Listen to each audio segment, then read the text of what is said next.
Today, on the Super Brick Building channel, we're going to go and put water in the Nether.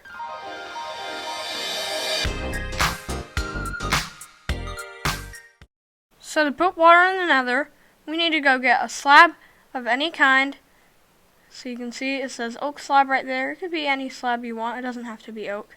And then go in the chat and type in /give, and then your player's name tag, whatever it is. Mine is Super Brick Building. And then you type in Minecraft debug stick, or just type in debug stick, and now we have a debug stick.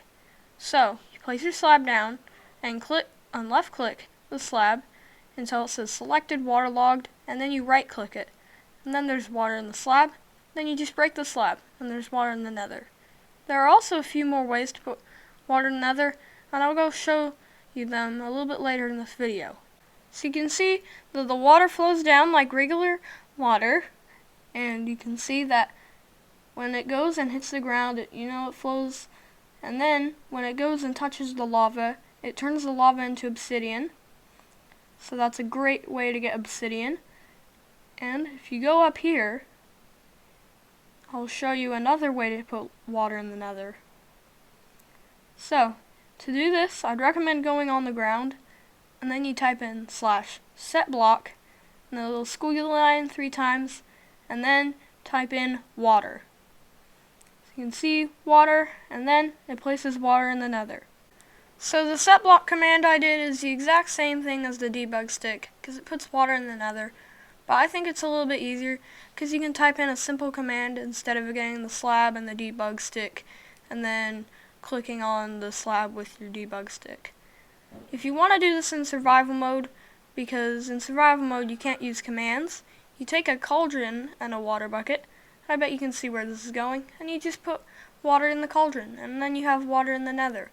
I think it's this way because cauldrons are intended for brewing and doing banners and stuff, so that's probably why you can do that. And the water actually acts like real water. It can extinguish the fire, but in a cauldron, the water will drain a little bit when you extinguish yourself from the fire. So that's a great thing to have in the Nether when you're in survival mode.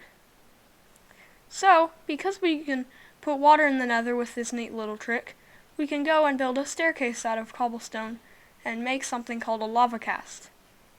For those of you who don't know what a lava cast is just a staircase out of cobblestone, and then you put lava on top of it, and then water on top of the lava, creating a big giant thing of cobblestone.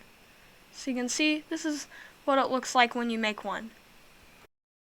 So once this lava goes to the ground, you can go and do our little trick at the top. So I'm going to just take a petrified oak slab and debug it until there's water, and then when I break the slab, water will flow down over the lava and turn it into cobblestone. You can see an example of this in my cobblestone generator video. You can go take some lava and put it on top of the water to go make another layer of our lava cast. So you can see when the water drains down, you have this weird looking cobblestone staircase. So thanks for watching this video on how to put water in the Nether. Please make sure to go subscribe to my channel. It's totally free and it really helps me out. And please go drop a like and a comment down below before I go through the Nether portal. Thanks for watching Super Brick Building!